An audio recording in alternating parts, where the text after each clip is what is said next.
There just comes a point where you realize that actually, no, I don't own this. I don't own anything. I only own the device. Everything on it is basically being leased to me. And once you know that, you can never unknow it. Hello, shameless writers and shameless readers. I'm Kristen McTiernan, the nonsense-free editor, here for a different kind of talk today. If you're a friend of the channel, you know that I love e-readers and e-ink devices. I love them, particularly when they come with a stylus. So when I found out about the Kobo Libra Color, to say that I was excited is, it doesn't cover it, you guys. It does not cover it. I was going to buy this device. I watched all of the tutorials. I watched so many videos about it because what I was going to do is I was going to use this device. I was going to do walkthrough for you. I was going to explain to you why this device was so exciting, and I was going to encourage you to get it. And that was all before I bought it. That's not the video I'm making today. Because a funny thing happened when I decided to buy a Kobo device. Kobo is, I'm going to say, the second most popular e-reader provider. But as we all know, there's a big gap between the first, Amazon, and the second, Kobo. We all know what a Kindle is if you're like me. By the way, I am not reading this book. I don't know what this book is. Dark Stranger. Please don't judge me by this cover. This is an ad. This is what Amazon shows you on your Kindle device. The device that you own, it shows you ads. That was just one of many awakenings I had when buying a device for the first time outside of the Amazon walled garden. Now, the whole reason I bought this device was just for the device. I got it for the buttons. Page turn buttons are great. I don't know why more e-readers don't have them. They're fantastic, particularly when you're reading with a stylus, because you can turn your pages with your left hand, which is how I do it, while you annotate with your right. Full disclosure, I don't annotate fiction. I only annotate nonfiction, but it's really nice to have that ability. The Kindle Oasis had reader buttons. It was very popular. They discontinued the Kindle Oasis. I don't know why. That would have been my first and only option. I'm going to be honest. It never occurred to me that I would not, stay within Amazon, because all of my books are in Amazon. I buy everything in Amazon. Everything. So what happens when you don't buy something in Amazon anymore? The first lesson I learned was that you had to jump through a whole lot of hoops to get the books that you bought and you paid for onto a new device. You're not asking for additional copies. These are yours, right? No. As I was looking at tutorials for the Kobo device, what I found was the majority of the videos, there were reviews, but most of the videos were tutorials on how to take your Amazon ebooks that you bought and paid for and put them on the Kobo device. Why do I need a tutorial for that? Why do I need third-party software for that? If you're a prolific ebook reader, you probably have already noticed something. And the thing that you've noticed is that you cannot access your books outside of a Kindle device or the Kindle app. You can't just download it on your computer and read without a third-party app. Now, for Kindle Unlimited books, I get that because this is a subscription. You don't actually own these books. You are reading it as part of a subscription. It's kind of like your Netflix subscription. You're not buying these movies. You just have access to them. That's totally fine. And it's not something that I get upset about. But if you buy something, you should own it, right? Now, in this electronic age, I don't like to compile physical media. So it's honestly not something that I thought about, even though I'm a big fan of YouTuber Louis Rossmann. I enjoy watching his videos.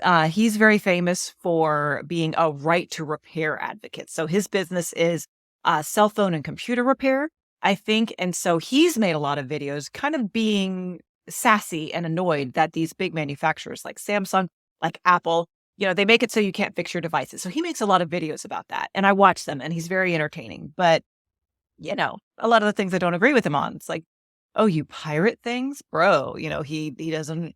There's a lot of things that he does that I don't do. There's a lot of things that he gets bothered by that I don't get bothered by.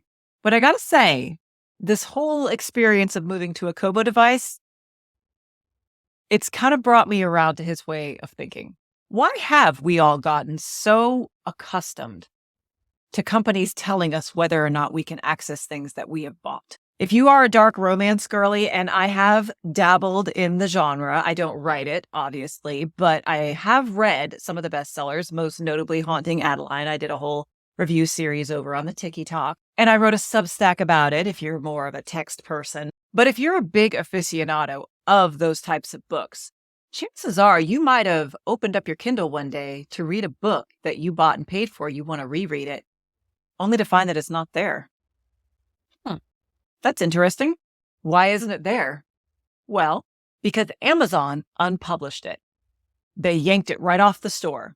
They said, okay, well, we published your book initially, but we've gotten some bad reviews. We've gotten some complaints. So we're not going to sell this book anymore. The question is, does the consumer still have the right to this book that they paid for, even though Amazon doesn't like it anymore? I feel like most people would say yes. Now, any retailer has the right to say what they are and are not going to sell. I am absolutely not upset with Amazon if they initially put a book for sale, get some reports on it, and decide, actually, we're not okay with this because the protagonist is 17 and it takes place in the United States. I don't know, like whatever reasons they have for banning a book. I'm not really upset about those because as a retailer, they have the right to say what they're going to sell and what they're not. I don't think they have the right to take back property that has been purchased. That is my opinion. And what I've found from using the Kobo device, I feel an odd sense of comfort that my books that I purchased on Amazon and that I ported over to this device, they are now in EPUB. They're mine. They are there. They are not going to be deleted. So, I'm reading Ninth House right now. I think I'm on chapter 4. I'm not super deep into it. I love this book so far. So far, I love it. I don't have to worry about this book just not being there one day because I own it and it is downloaded onto the device. Now, if the device takes a crap, then I'll have to re-download it or whatever. But I have it on my computer. I own it. Now, if you're worried about the legality of this, what I did is not illegal. It is legal. I own these ebooks. I bought them. There is a tutorial that I used to get my Kindle ebooks from one device to another. I'm going to link it up here, and then I'll also put it in the description if you're watching it on your television and you can't see the link up here. It involves a program called Caliber and an add-on. I think it's called like DDRM or something like that. It's an add-on, and this is for both Mac and PC. And you do need an actual Kindle to make this work. You can't do it with a Fire tablet.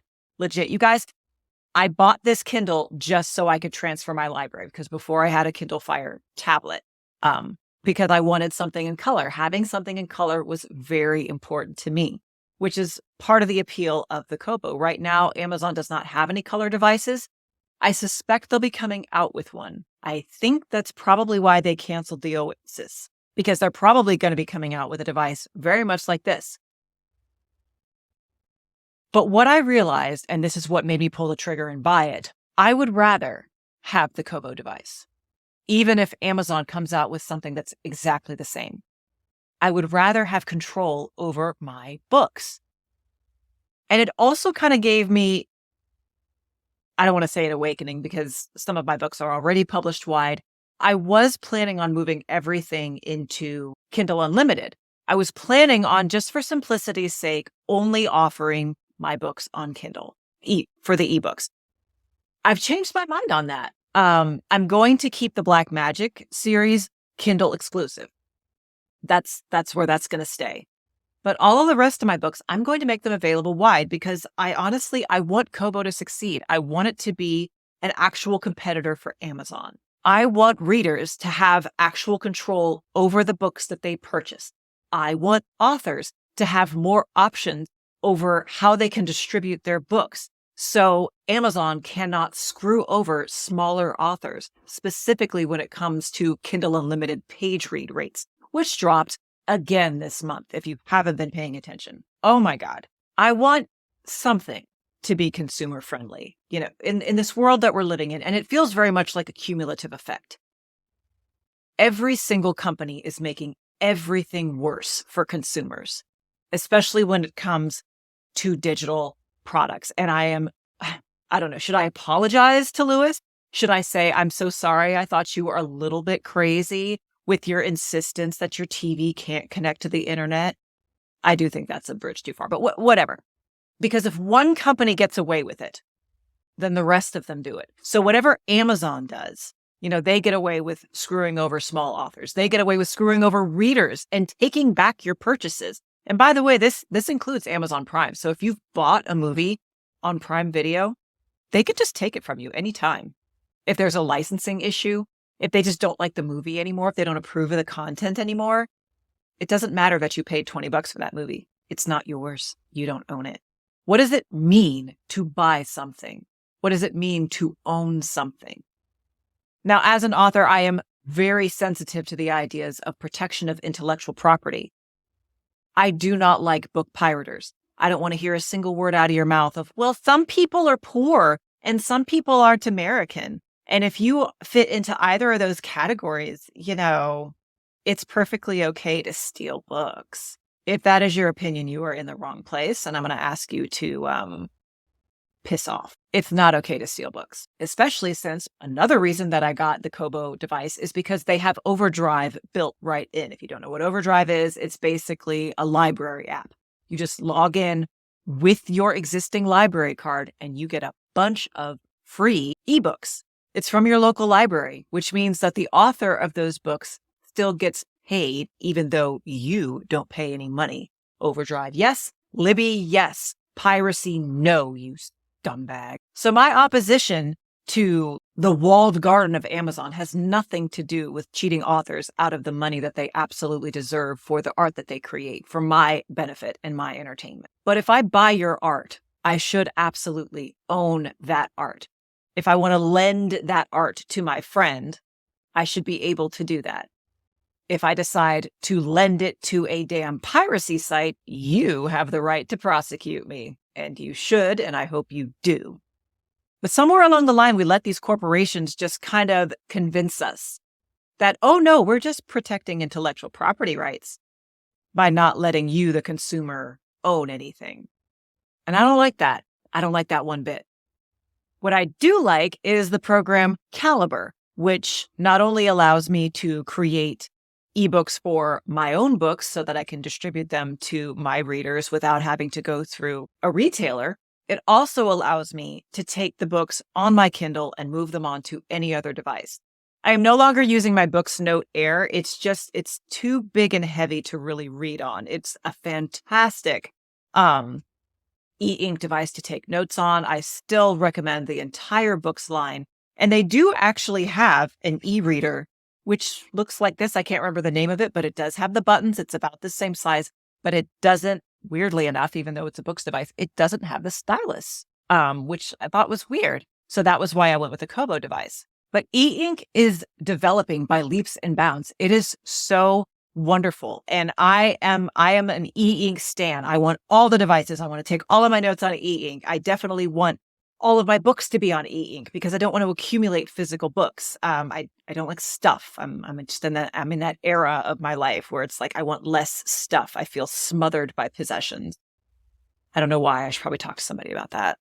But when I do buy something, whether it's digital or physical, I don't think it's unreasonable to say that because it's mine, I should be able to do what I want and actually no takesies backsies. You don't get to break in my house or break in my device and take it back.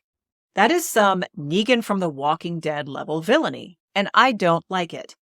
So this video really isn't to instruct you or give you advice or anything like that. But I guess what I really want to say is if you have a concern where you think maybe one day you'll open up your Kindle or your Kindle app on your phone and one of your favorite books isn't there anymore, if that's something that concerns you and you don't necessarily like it, I do want to let you know that you have other options.